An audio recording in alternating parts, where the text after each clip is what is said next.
Hi friends, ಬನ್ನಿ ಇವತ್ತು chicken fry ಹೇಗೆ ಮಾಡೋದು ಅಂತ ನೋಡೋಣ.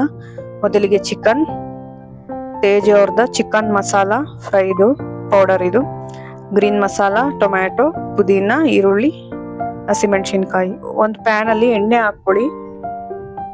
ಎಣ್ಣೆ ಕಾದ್ಮೇಲೆ ಹಸಿಮೆಣಸಿನ್ಕಾಯಿ, ಈರುಳ್ಳಿ ಎರಡನ್ನೂ ಹಾಕ್ಬಿಟ್ಟು ಚೆನ್ನಾಗಿ ಮಿಕ್ಸ್ ಮಾಡ್ಕೊಳ್ಳೋಣ.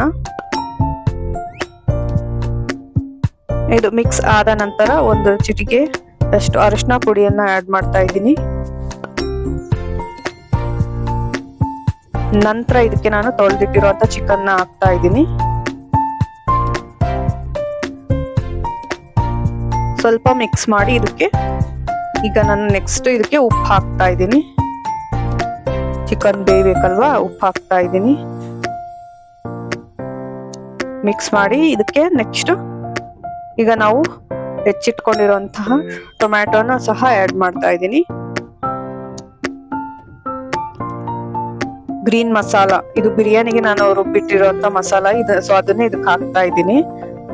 ಇದರಲ್ಲಿ ನಾನು ಪುದೀನ, ಕೊತ್ತಂಬರಿ, ಶುಂಠಿ, ಬೆಳ್ಳುಳ್ಳಿ ಅಷ್ಟೇ ಗ್ರೀನ್ ಮಸಾಲದಲ್ಲಿರೋದು. ಮತ್ತೆ ಈಗ ಹಾಕಿದ್ದು ನಾನು ಚಿಕನ್ ಮಸಾಲ ಫ್ರೈದು ಬರುತ್ತಲ್ವಾ, ಆ ಚಿಕನ್ ಮಸಾಲ ಪುಡಿ ಹಾಕಿದ್ದು.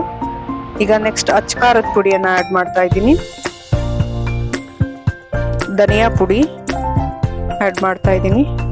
ಮಿಕ್ಸ್ ಮಾಡಿ ಚೆನ್ನಾಗಿ ಇದೆಲ್ಲ ಮಿಕ್ಸ್ ಆಗ್ಬೇಕು. ಮಸಾಲ ಎಲ್ಲ ಚಿಕನ್ಗೆ ಹಿಡಿಯೋ ತರ ಚೆನ್ನಾಗಿ ಮಿಕ್ಸ್ ಮಾಡ್ಕೊಳ್ಳಿ. ಇದಕ್ಕೆ ಸ್ವಲ್ಪ ನೀರ್ನ ಆಡ್ ಮಾಡ್ಕೊಳ್ಳಿ. ನಿಮಗೆ ಸ್ವಲ್ಪ ಚಿಕನ್ ಫ್ರೈ ಡ್ರೈ ಬೇಕು ಅಂದ್ರೆ ನೀರ್ನ ಕಮ್ಮಿ ಬಳಸಿ. ನನಗೆ ಇಲ್ಲಿ ಡ್ರೈ ಬೇಡ, ಗ್ರೇವಿ ಕನ್ಸಿಸ್ಟೆನ್ಸಿ ಬೇಕು. ಸೊ ಹಾಗಾಗಿ ನೀರ್ನ ನಾನಿಲ್ಲಿ ಜಾಸ್ತಿ ಆಡ್ ಮಾಡಿದ್ದೀನಿ. ನೋಡಿ, ಈ ರೀತಿ ಚೆನ್ನಾಗಿ ಮಿಕ್ಸ್ ಆದ್ಮೇಲೆ ಉಪ್ಪನ್ನ ನೋಡಿ ಹಾಕೊಳ್ಳಿ, ಯಾಕೆಂದ್ರೆ ನಾವು ಫಸ್ಟಿಗೆ ಹಾಕಿದ್ವಿ. ಸೊ ಹಾಗಾಗಿ ನಾನಿಲ್ಲಿ ಕಮ್ಮಿ ಬಳಸಿದ್ದೀನಿ. ನಂತರ ಇದಕ್ಕೆ ಕೊತ್ತಂಬರಿ ಸೊಪ್ಪು ಹಾಕ್ಬಿಟ್ಟು 1 ವಿಜಿಲ್ ಅಥವಾ 2 ವಿಜಿಲ್ ನ ಕೂಗ್ಸಿ. ನೋಡಿ, ಈ ರೀತಿ ರೆಡಿ ಆಗಿರುತ್ತೆ. ಫ್ರೈ ಅನ್ಬೋದು ಅಥವಾ ಗ್ರೇವಿನೂ ಸಹ ನೀವು ಅನ್ಬೋದು. ಇದು ಬಿರಿಯಾನಿ ಜೊತೆ ನಾನು ಸರ್ವ್ ಮಾಡಿದ್ದೀನಿ. Thank you.